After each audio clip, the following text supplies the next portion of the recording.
Hare Krishna everyone, welcome back to our another Exemption Express batch revision. So guys, today we are going to revise chapter 6 of CA Inter Law, that is registration of charges. निकल जाओ pen. हाँ, एक ही सांस में सब बोल दिया ना.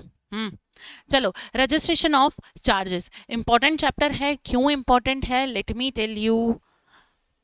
इतना ये hand written notes already uploaded हैं ऑन आवर टेलीग्राम चैनल, जहां से आप इसको डाउनलोड कर सकते हो.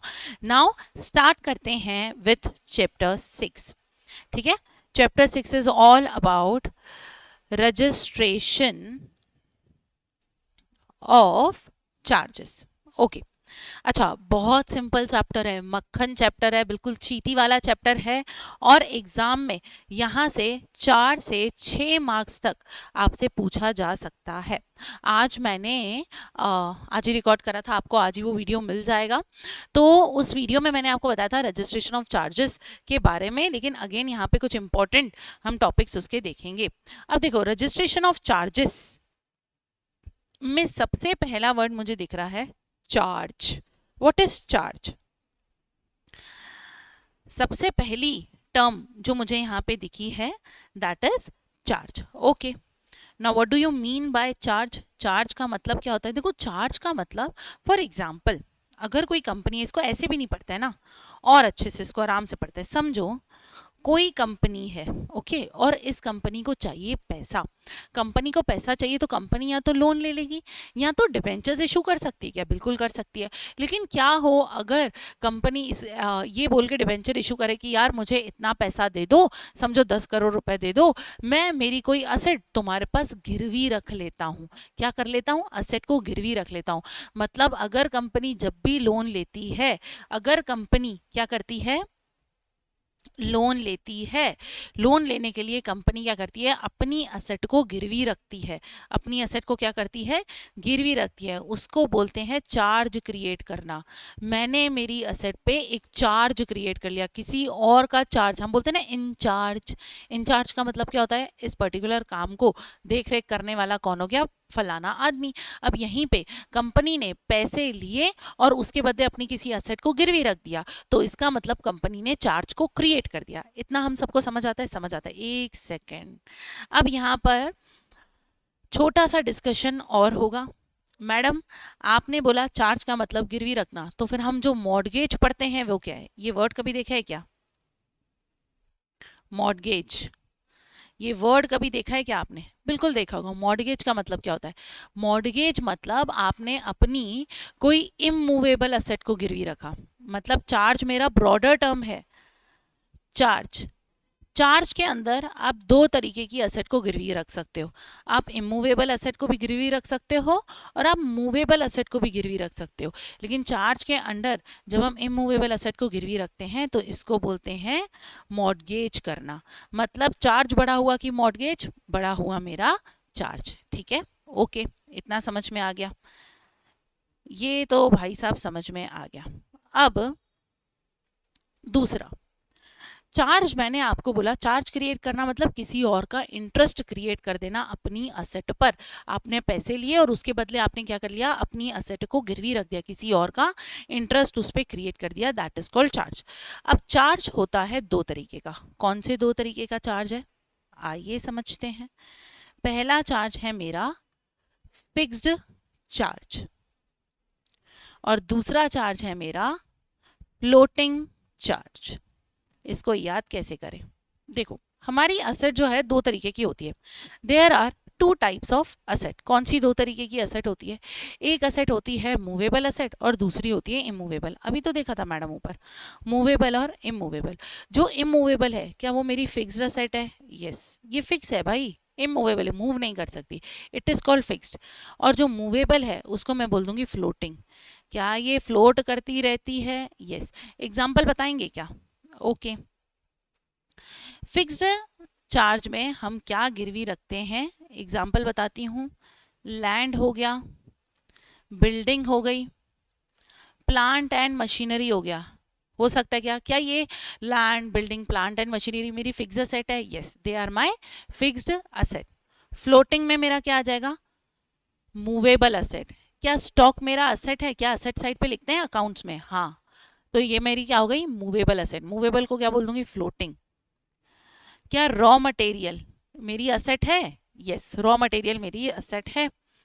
क्या डेटर्स, डेटर्स मेरी असेट है, यस असेट है। लेकिन क्या डेटर्स, रॉ मटेरियल, स्टॉक ये मूव करता रहता है, यस, तो दे आर मूवेबल असेट्स। जो मूव करता है उसको बोल देंगे फ्लोटिंग चार्ज। अब ये दो तरीके के चार्ज कैसे होते हैं देखो, यहाँ पर फिक्स्ड चार्ज और फ्लोटिंग चार्ज को समझने के लिए, अगर किसी कंपनी ने आपसे पैसा उधार लिया और उसके बदले अपनी फिक्स्ड असेट को, इमूवेबल असेट को गिरवी रखा, उसको बोलते हैं फिक्स्ड चार्ज।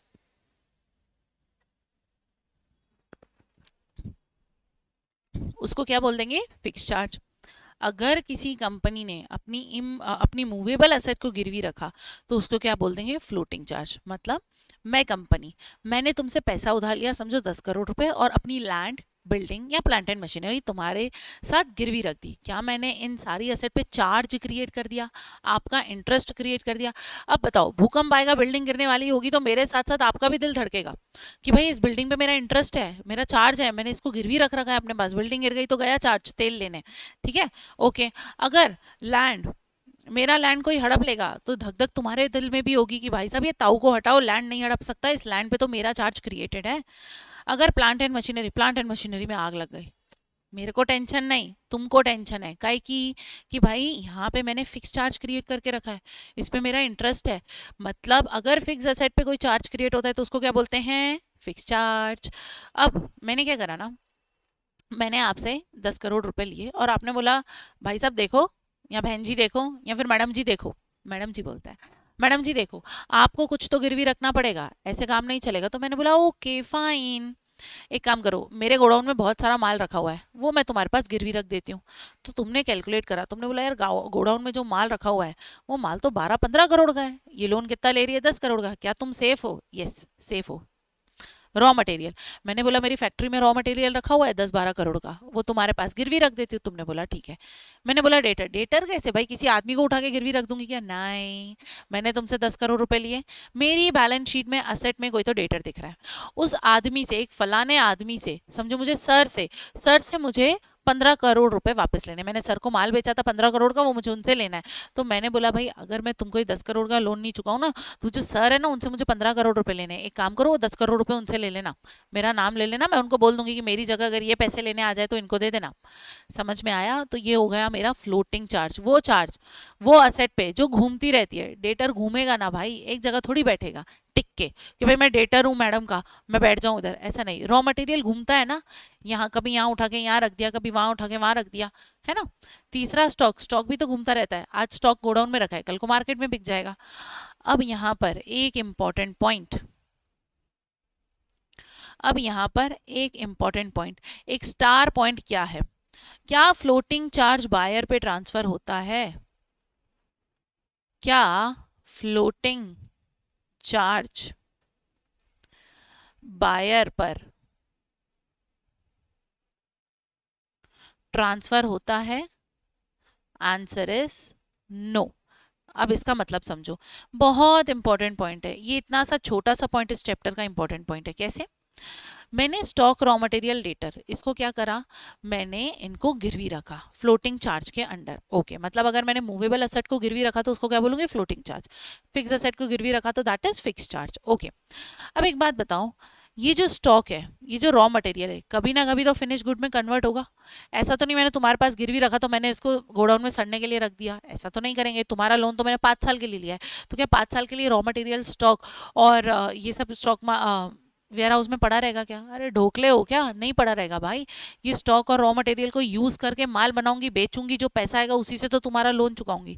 अब तुमने रॉ मटेरियल और स्टॉक, क्या ये रॉ मटेरियल और स्टॉक मैं यूज कर सकती हूँ क्या? यस। सेकेंड पॉइंट क्या है, company can use these assets, company in assets को यूज कर सकता है। पहली चीज। दूसरी चीज, अभी जो रॉ मटेरियल है, जो ये स्टॉक है, इससे कभी ना कभी तो माल बनेगा। समझो मैंने कपड़े का मेरे को रॉ मटेरियल था क्लॉथ का, ठीक है, मेरी फैक्ट्री में 10-12 करोड़ का कपड़ा रखा था, तुम्हारे साथ मैंने फ्लोटिंग चार्ज क्रिएट कर लिया, तुमसे पैसा उधार ले लिया।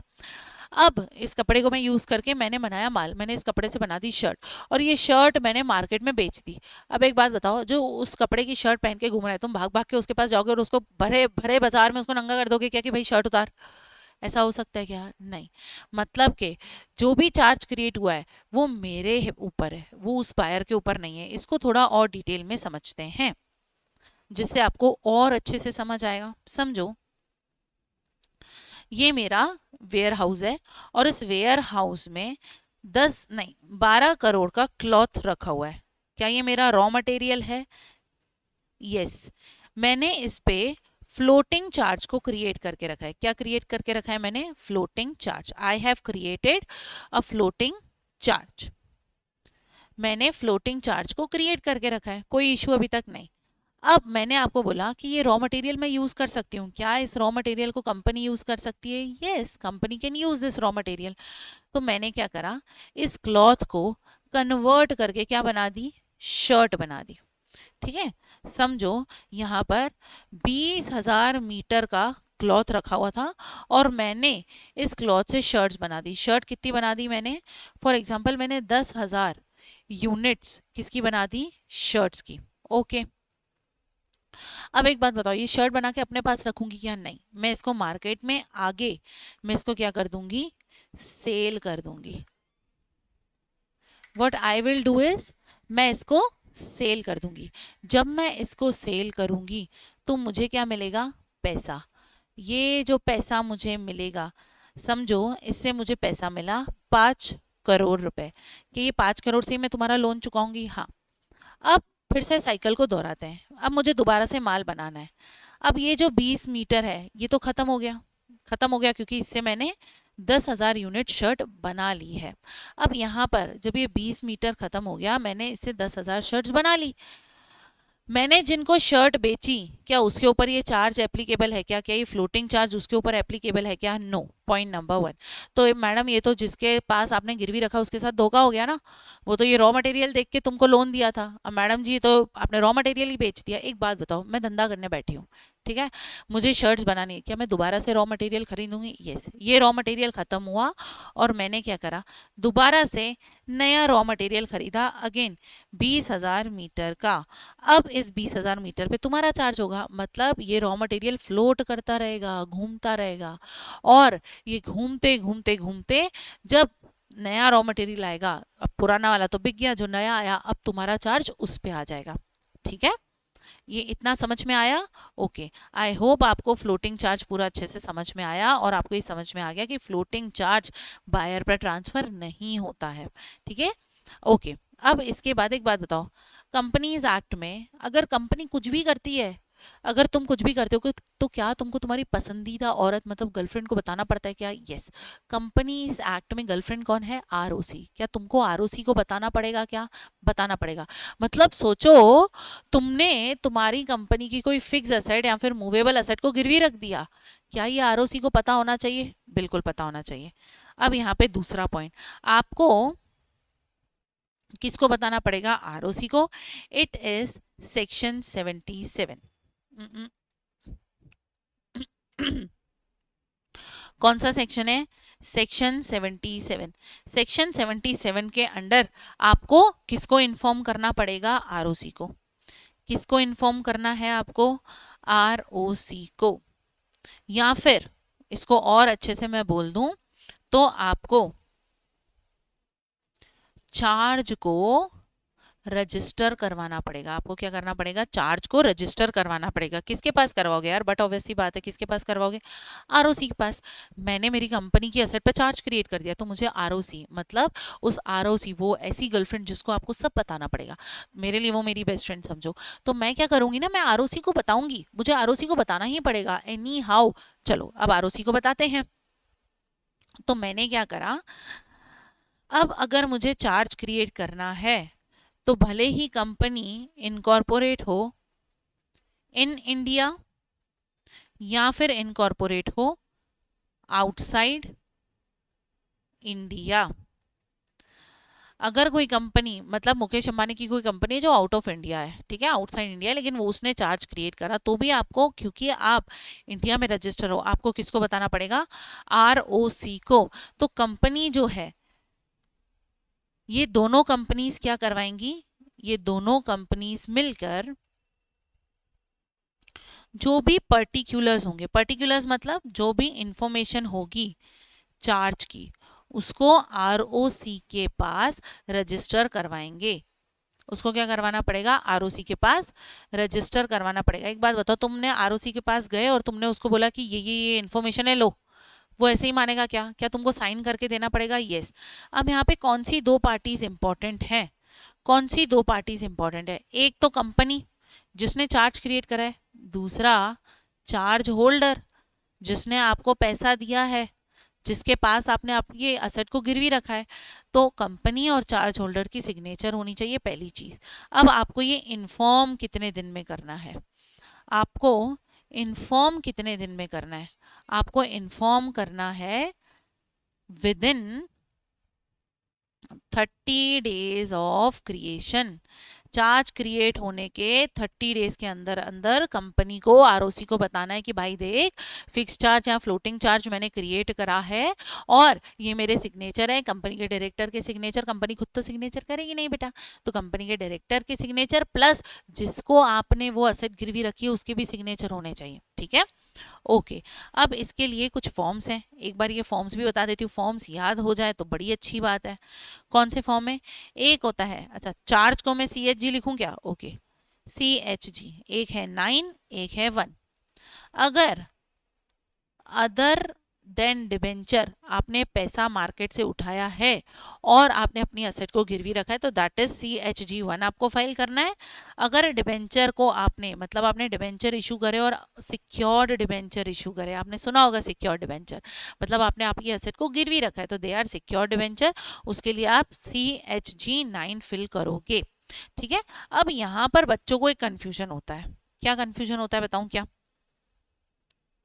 देखो क्या कंफ्यूजन होता है, डेज का कंफ्यूजन होता है, और एग्जामिनर का ट्रिकी और फेवरेट पॉइंट भी ये रहा हमारा सेक्शन 77, जिसको मैंने आपको शॉर्ट में और बहुत प्यारे तरीके से समझा दिया है।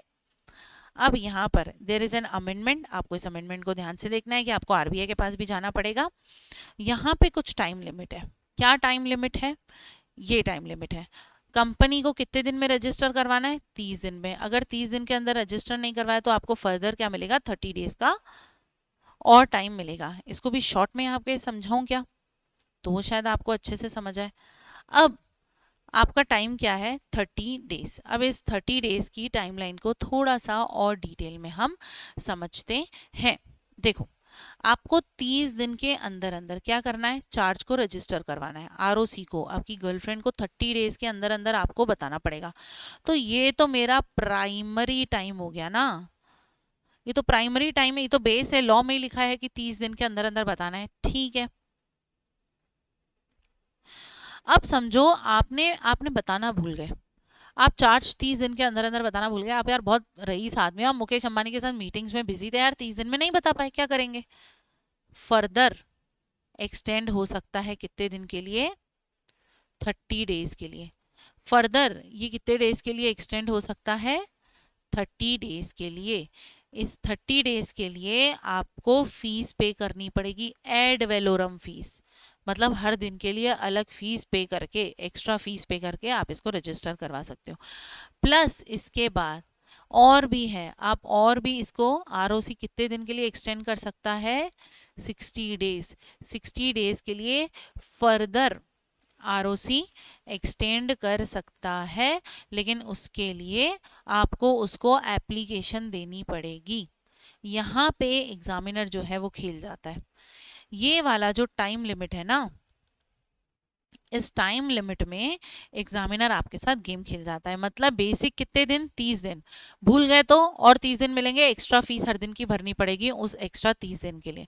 फिर भी भूल गए तो फर्दर 60 दिन तुमको और मिलेंगे, जिसके लिए तुमको ROC को एप्लीकेशन देनी पड़ेगी। ओके, ये हो गया। अब मैंने आपको क्या बोला, आपने चार्ज क्रिएट करा और कंपनी को किसको बताना पड़ेगा, आरओसी को। कंपनी ने आरओसी को नहीं बताया तो क्या भूल जाने का क्या, कंपनी ने आरओसी को नहीं बताया तो भूल जाने का क्या। एक बात बताओ, अगर आपने आरओसी को नहीं बताया है, कल को अगर कुछ भी घोटाला हुआ, आपने चार्ज होल्डर को बोल दिया कि ऐसा कोई एग्रीमेंट हुआ ही नहीं, मैंने तो कोई चीज गिरवी रखी ही नहीं, बताओ कौन रोने बैठेगा, चार्ज होल्डर।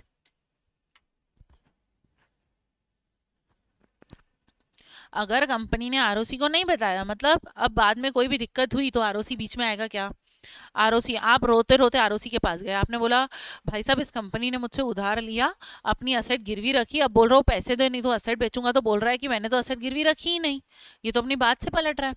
तो आरओसी बोलेगा भाई मेरे पास भी ऐसा कोई रिकॉर्ड नहीं है, तो आरओसी तुम्हारी बात नहीं मानेगा। बताओ किसके साथ बुरा हो गया, किसका पप्पू बन गया, तुम्हारा पप्पू बन गया।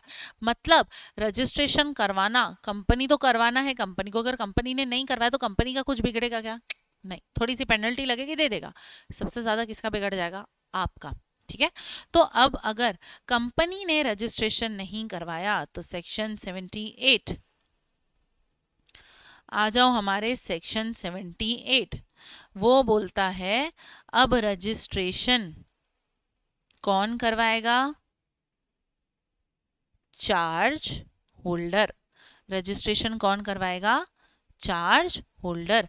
अगर आपने रजिस्ट्रेशन नहीं करवाया तो कौन रजिस्ट्रेशन करवाएगा, चार्ज होल्डर, क्योंकि अगर नैया आखिरी में डूबी तो किसकी डूबेगी, चार्ज होल्डर की, तुम तो पेनल्टी देके निकल जाओगे, उसके पैसे का क्या, इसीलिए चार्ज होल्डर देखेगा बास की नजर से।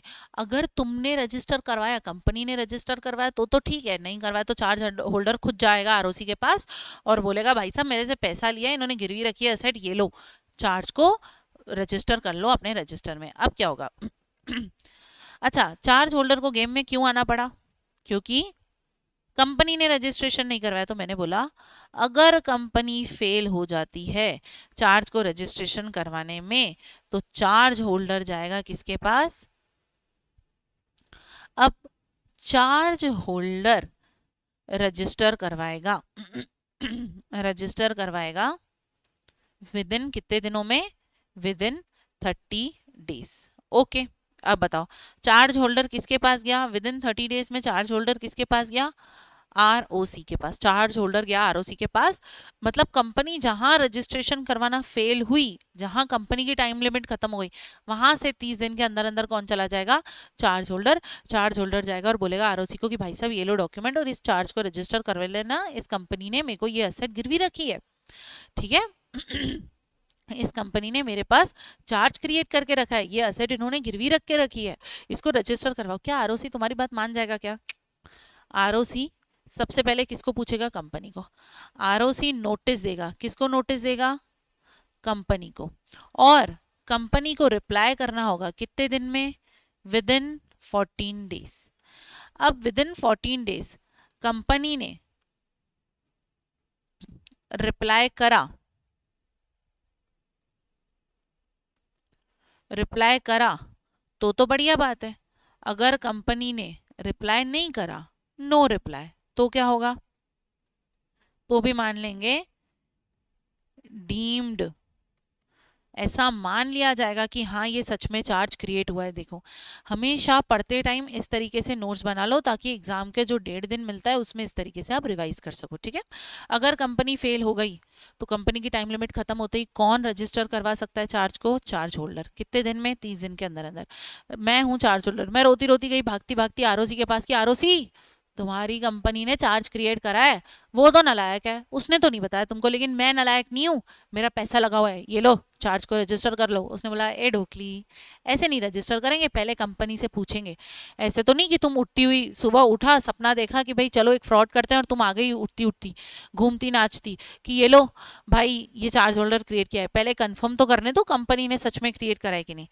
विद इन 14 डेज का आरओसी क्या करेगा, नोटिस भेजेगा कंपनी को और कंपनी को 14 दिन के अंदर अंदर रिप्लाई करना है। रिप्लाई नहीं करा तो डीम्ड मान लिया जाएगा कि भाई तुमने, तुम्हारी चुप्पी को हाँ समझा जाएगा, तुम्हारी चुप्पी को हाँ समझा जाएगा कि यस तुमने चार्ज क्रिएट करा है।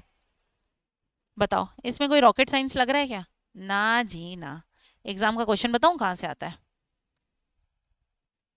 एग्जाम का क्वेश्चन आता है if company fails to register charge, तो क्या होगा? ये आता है आपको 3 से 4 मार्क्स का क्वेश्चन, बाप रे बाप। बट पप्पू कैन टर्न साला, ये पप्पू वाला क्वेश्चन है।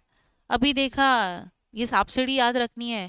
कंपनी ने नहीं करवाया तो क्या हुआ, चार्ज होल्डर करवा लेगा विदिन 30 दिन, और उसके बाद भी आरओसी ऐसे ही थोड़ी मानेगा। 14 दिन देगा, कंपनी को नोटिस भेजेगा, भाई 14 दिन में बता तूने ये करा है कि नहीं करा है। तूने बोला करा है तो बढ़िया, तूने बोला नहीं करा है तो हम इसके आगे कार्रवाई करेंगे, लेकिन तुमने कुछ बोला ही नहीं तो हम मानेंगे तुमने करा है, तुमने इस चार्ज को क्रिएट करा है। ठीक है, ओके। अब उसके बाद एक और पॉइंट है, सेक्शन 79। अब देखो ऐसा है, अब देखो कैसा है, आपने इसको थोड़ा ऐसे समझते हैं। समझो तुमने कार ली, ये कार है, मान लो ये कार है, दिस इज कार, डोंट जज me with my drawing, okay. ये कार है और इसको मैंने लिया लोन पर, मैंने इस कार को लोन पे लिया, और ये लोन है मेरा समझो 3 साल का, 3 इयर्स का लोन है, ठीक है। अब मैंने 1 साल तो इस कार को बढ़िया चलाया, जैसे ही इसका दूसरा साल आया, मैं इस कार को क्या कर रही हूँ, सेल। मैं इस कार को क्या कर रही हूँ, सेल। एक बात बताओ, क्या ये लोन खत्म हुआ है क्या? नहीं। क्या अभी भी इस कार पे बैंक का अधिकार है। अगर ईएमआई नहीं भरी तो क्या बैंक कल को मुझे इस कार से धक्के मार के निकाल के खुद ये कार चला के भाग सकती है क्या? भाग सकती है, मैं कुछ नहीं कर सकती। अब मैं दूसरे साल में इसको सेल कर रही हूँ, मैंने बोला यार नई कार आ गई, एमजी की कार आ गई है, मेरे को एमजी की कार लेनी है, ये किया नहीं चाहिए यार, किया को बेचो यार। अब मैंने क्या किया, इस कार को सेल किया। एक बात बताओ, आप जब इस कार को सेल करोगे तो सामने वाला आपने इस कार पे जो कैश पेमेंट करा होगा उसका कुछ हिस्सा आपको कैश में दे देगा, और बाकी आगे की ईएमआई कौन भरेगा? New owner. आगे की ईएमआई कौन भरेगा? New owner. आप इस लोन में अपना नाम कटवा के आप क्या कर दोगे, नए ओनर का नाम डलवा दोगे, न्यू ओनर का नाम इसमें आ जाएगा, है कि नहीं? मतलब अब ये कार की ओनरशिप बदल गई, आपसे ये कार कहाँ चली गई, किसी दूसरे ओनर के पास चली गई, लेकिन अब ये ओनर क्या करेगा, इस लोन का नया मालिक हो गया, और बाकी के तीसरे साल तक इसके ऊपर कौन ईएमआई भरेगा? ये नया ओनर भरेगा। समझो आपने डाउन पेमेंट करा था 3 लाख का, उसने बोला भाई 1 साल गाड़ी चलाइए, तेरे को दे रहा हूँ 2 लाख रुपए, आगे का लोन मैं संभालूंगा। क्या ऐसा होता है रियल लाइफ में? बिल्कुल होता है। अब समझो यहाँ पर सेम कंपनी को बिठाते हैं, ठीक है। यहाँ पे सेम क्या करते हैं, कंपनी को बिठाते हैं। कंपनी ने क्या करा, एक बिल्डिंग है और इस बिल्डिंग को कंपनी ने क्या कर दिया, बाय करा, लेकिन ये बिल्डिंग पे ऑलरेडी पुरानी कंपनी ने चार्ज को क्रिएट करके रखा था, ऑलरेडी इस बिल्डिंग पे चार्ज क्रिएटेड है। तो अब क्या करोगे आप?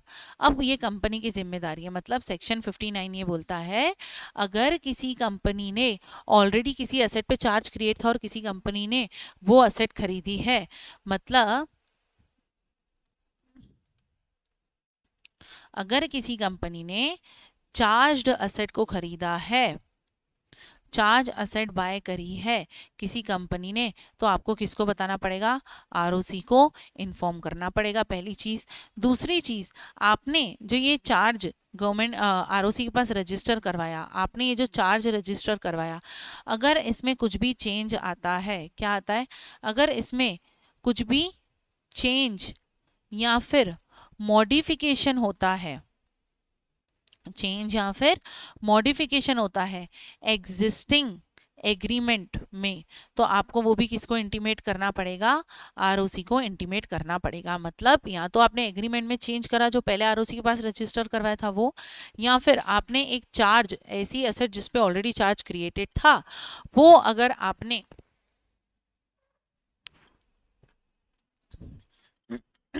परचेज करा तो क्या बोलेंगे, आपने आपने को किसको बताना है? आरओसी को।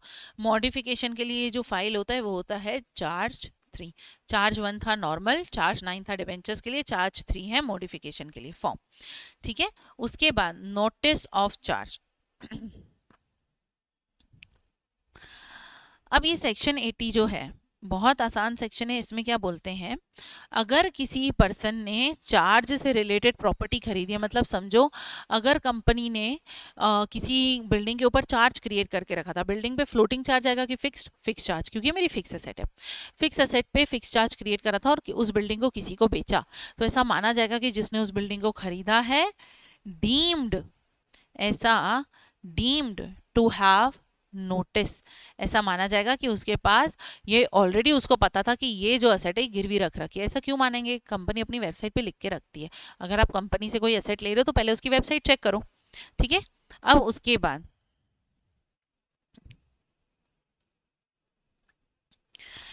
अगर कंपनी ने ये जो चार्ज क्रिएट करा, क्या इसकी कोई डिटेल भी अपने पास रखनी पड़ेगी क्या? यस। सेक्शन 81 एंड 85 क्या बोलते हैं, रजिस्टर ऑफ चार्जेस, क्या बोलते हैं इसको, register of charges. Register of charges का मतलब क्या, इसका मतलब आरओसी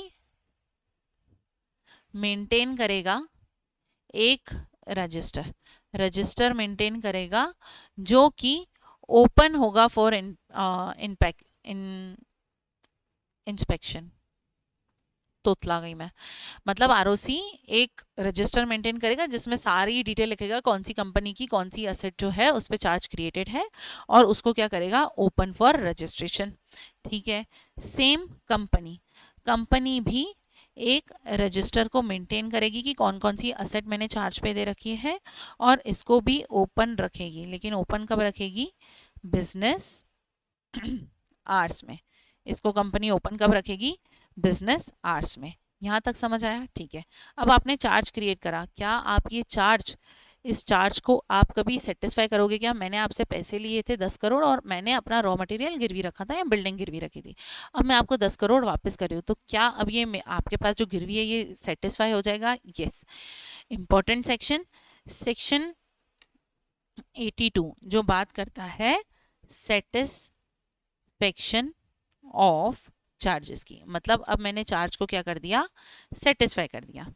ओके क्या अगेन आपने जब चार्ज क्रिएट करा था आरओसी को बताया था, क्या वो चार्ज कंप्लीट हो गया तो आप आरओसी को इन्फॉर्म करोगे, करोगे नहीं तो कल को चार्ज होल्डर जाएगा आरओसी के पास और बोलेगा कि इसने चार्ज क्रिएट करा था पैसे नहीं दे रहा, जबकि तुमने पैसे दे दिए।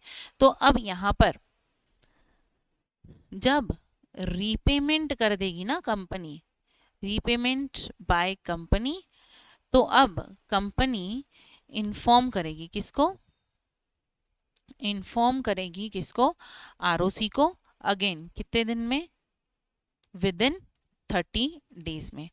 कौन से फॉर्म से इन्फॉर्म करेगी, CHG4, 1 था अदर के लिए, 9 था डिवेंचर के लिए, 3 था मॉडिफिकेशन के लिए, 4 क्या है, सेटिस्फेक्शन के लिए। अब यहाँ पर आपने जब आरओसी को बताया, अगेन अब आरओसी अब उल्टी गंगा बह रही है, आरओसी जाएगा किसके पास, चार्ज होल्डर के पास, चार्ज होल्डर को आरओसी देगा नोटिस, आरओसी क्या देगा, नोटिस, और ये नोटिस देगा CHG5 में, और उससे पूछेगा कि भाई बता ये जो चार्ज है क्या कंपनी ने सही में तुम्हारा पैसा वापस दे दिया, अगर हाँ दे दिया तो ऐसा माना जाएगा आरओसी उस चार्ज को अपने रजिस्टर से काट देगा कि अब ये चार्ज वैलिड नहीं है। यहाँ पर अब दूसरी चीज, चार्ज से रिलेटेड सारे जो डॉक्यूमेंट्स हैं, डॉक्यूमेंट्स रिलेटेड टू चार्ज या फिर इंस्ट्रूमेंट बोल दो, वो कितने टाइम के लिए प्रिजर्व होने चाहिए, 8 ईयर्स के लिए आपको उसको प्रिजर्व रखना पड़ेगा। Okay then we have section 87। Section 87 किस बारे में बात करता है, बात करता है रेक्टिफिकेशन के बारे में। अगर अब ये रेक्टिफिकेशन क्या है, अगर आपसे किसी भी तरीके की गलती हो गई तो उसको मिस स्टेटमेंट माना जाएगा, आरओसी मतलब आपने गलत इन्फॉर्मेशन दी आरओसी को तो आपके ऊपर कार्रवाई होगी सेक्शन 87 में। इंपॉर्टेंट सेक्शन नहीं है, सिर्फ एक बार रीड कर लेना। Then we have section 83। Section 83 बात करता है पावर ऑफ आरओसी। अगर सामने वाला बंदा मतलब कंपनी अगर पैसा वापस नहीं करी किसी चार्ज होल्डर का, तो चार्ज होल्डर आरओसी के पास जा सकता है और आरओसी उसके लिए एक स्टेप लेगा। ओके उसके बाद वी हैव सेक्शन 84, ये सारे नॉर्मल सेक्शन हैं, छोटे सेक्शन हैं, ठीक है। अगर कंपनी ने डिफॉल्ट करा तो आरओसी अपॉइंटमेंट करेगा एक रिसीवर का, जो इस पूरे चार्ज के मैटर को सुलटाएगा, मतलब वो असेट बेच के वो पैसा देगा चार्ज होल्डर को, इसके लिए अपॉइंटमेंट कौन करेगा? आरओसी। उसके बाद last but not the least section, section 86। Section कौन सा? सेक्शन 86। सेक्शन 86 बोलता है अगर कंपनी ने कुछ भी गलती करी तो उसको, कंपनी को पेनल्टी लगेगी 5 लाख की, ऑफिसर इन डिफॉल्ट को पेनल्टी लगेगी 50,000 की, और अगर फ्रॉड करा, अगर फॉल्स इंफॉर्मेशन दी तो आपके ऊपर सेक्शन 447 मतलब के फ्रॉड का सेक्शन लग जाएगा। फॉल्स इंफॉर्मेशन दी तो फ्रॉड लग जाएगा 447 में। तो दैट वाज ऑल। आप अगर ध्यान से देखोगे तो 1 पेज, 2 पेज और ये आधा पेज, 2.5 पेज के चार्ट देखकर आप 4 से 8, 4 से 6 मार्क्स इस चैप्टर में अपनी जेब में बटोर सकते हो। तो लूट सकते हो तो लूट लो। आपको चार्ज वाला चैप्टर जो है बहुत अच्छे से करना है।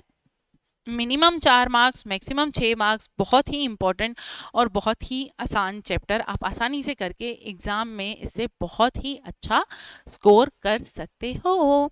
तो गाइस बताना मुझे आपको कैसा लगा ये, क्योंकि अगेन मैंने इस लेक्चर में थोड़ी सी नई अप्रोच अपनाई है आपको समझाने के लिए। तो मुझे कमेंट सेक्शन में बताना आपको क्या ये अप्रोच अच्छा लगा, तो हम यही अप्रोच को कंटिन्यू रखेंगे, क्योंकि जैसा आपको अच्छा लगेगा वैसा हम करेंगे।